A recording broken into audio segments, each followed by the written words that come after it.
What if I told you that Ukraine effectively destroyed between 27 and 37.5% of Russia's shadow fleet with a single strike? Well, given how logistics work, and with a little bit of math, that may be what just happened. What you are looking at now is the Kendall, an Oman-flagged oil tanker that was a part of Russia's shadow fleet. I say was because Ukraine struck it earlier today. And in a series of weeks that have seen some bizarre attacks, this one again is going to have some significant downstream effects. Despite that, it is not receiving the appropriate attention. I know that simultaneously, the European Union passed a $105 billion loan to Ukraine, which is vacuuming up a lot of the media's attention. But the Mediterranean strike has more intrigue, ranging from NATO implications to the oil market, and will have more immediate consequences, so we really need to cover what is happening there.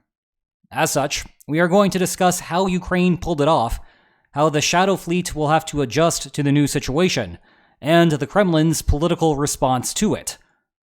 Okay, first up is the how, and brace yourself, because we are about to look at a bunch of maps. The last the Kendall appeared on public trackers, it was near Crete and Libya. Ukraine, however, says that the strike occurred about 2,000 kilometers from Ukrainian territory, which would put it much further west. Either way, though, there is consensus that the strike occurred in the Mediterranean Sea. Given that, I want you to take a look at the map north of the Mediterranean. The only countries that are not NATO members in the region are Moldova, Bosnia and Herzegovina, Serbia, and Kosovo if you want to count it. Everything else is NATO. I am pointing this out because, in contrast to the attacks on tankers in the Black Sea, Ukraine did this with aerial drones, which means that they had to fly over some set of NATO countries. That raises some immediate questions.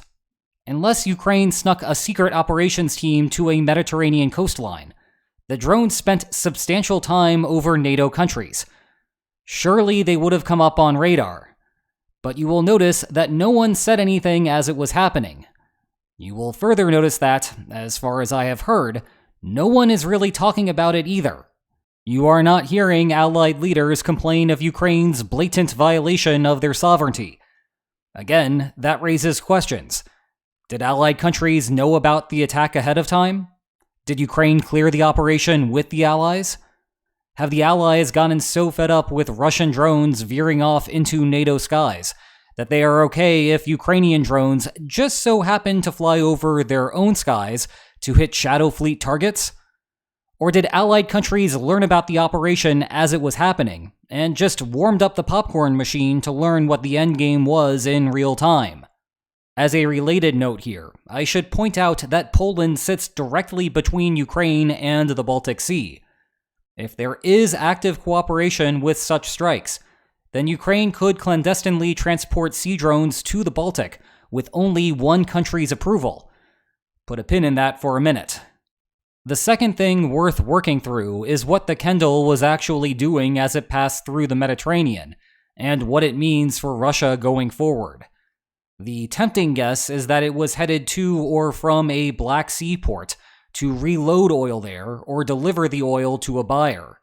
But no, it was returning from a delivery on India's west coast and cutting through the Mediterranean to reach and reload at a Baltic Sea oil terminal. Note that this is the deadhead half of the journey. Ukraine has thus far limited its strikes to empty tankers, thereby sidestepping the environmental catastrophes.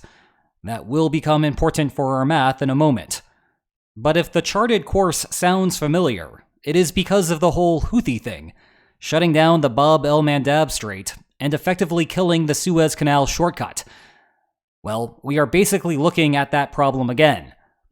Russia does not have anti-aircraft defenses in the area. There is no conceivable way that the Kremlin can protect tankers that go through there.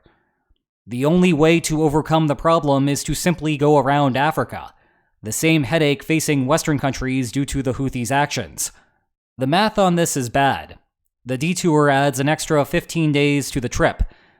Normally, it only takes 25 days to complete the trip one way to India.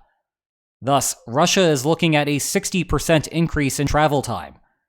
Heading out to China takes about 40 days normally, so Russia is still looking at a 37.5% increase there.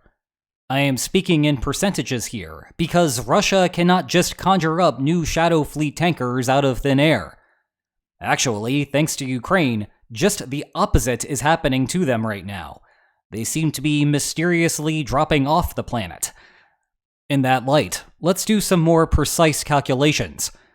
Previously, a round trip to India was about 50 days. Now it is about 80 days. 1 minus 50 divided by 80 is 37.5%. In other words, eliminating the Suez shortcut is worth the same as destroying 37.5% of the tankers heading to India. For China, a round trip used to be about 80 days. Now it is 110 days. 1 minus 80 divided by 110 is 27%. In other words, eliminating the Suez shortcut is worth the same as destroying 27% of the tankers heading to China. Figuring out how Russia divides the workflow between the two, which is data not readily available, and you get the actual estimate. But in the absence of a precise figure, anything between 27% and 37.5% is still a huge number. Now, a few caveats there. I assumed that tankers have frictionless transitions and no maintenance issues. I also assume that the Shadow Fleet does not risk crossing the Mediterranean when loaded with oil, even though Ukraine has not yet touched such vessels. Taking the Suez once would narrow the destruction to between 16 and 23%, which would still be absolutely awful for Russia.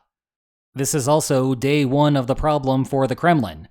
Do not rule out the possibility that Russia comes up with a creative solution that completely undermines the math that I have just gone through. But I also have not considered how this will reduce the number of people willing to crew the Shadow Fleet vessels, so there may be a labor crisis working the other way. And aside from the Mediterranean issues, let's not forget that the coast of Africa is not safe. If the Baltic also gets cut off, then Russia only has the Arctic left for oil terminals. The final thing worth working through is Russia's response to the operation. Coincidentally, Putin was holding his annual call-in show later in the day. His response was calm and measured. Such attacks are unacceptable, and Ukraine will pay. But we are basically back to where we were during Operation Spiderweb. Russia cannot magically conjure new military force out of thin air. Ukraine can only pay insofar as Russia pushes Ukraine on the ground, which of course is happening, but it cannot happen at a faster rate than Russia is already trying. The only real punishment to Ukraine could come from third-party countries, the Indias and Chinas of the world that benefit from purchasing gray market oil on the cheap, and are not participating in a sanctions regime against Ukraine, but could in theory. As of my writing, they have been fairly silent about this and other attacks on Russian Shadow Fleet vessels. That is what I will keep an eye on. For now, though, Russia's oil revenues face yet another major crisis. However, do not confuse this with a Putin is done scenario. Less money does not bankrupt the country. It does not prevent Russia from still recruiting soldiers.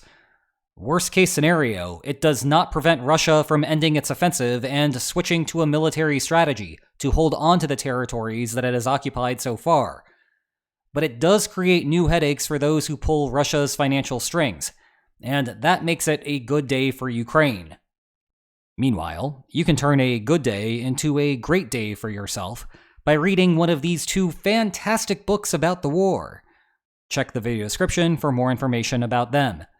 And if you enjoyed today's video, then please like, share, and subscribe, and I will see you next time. Take care.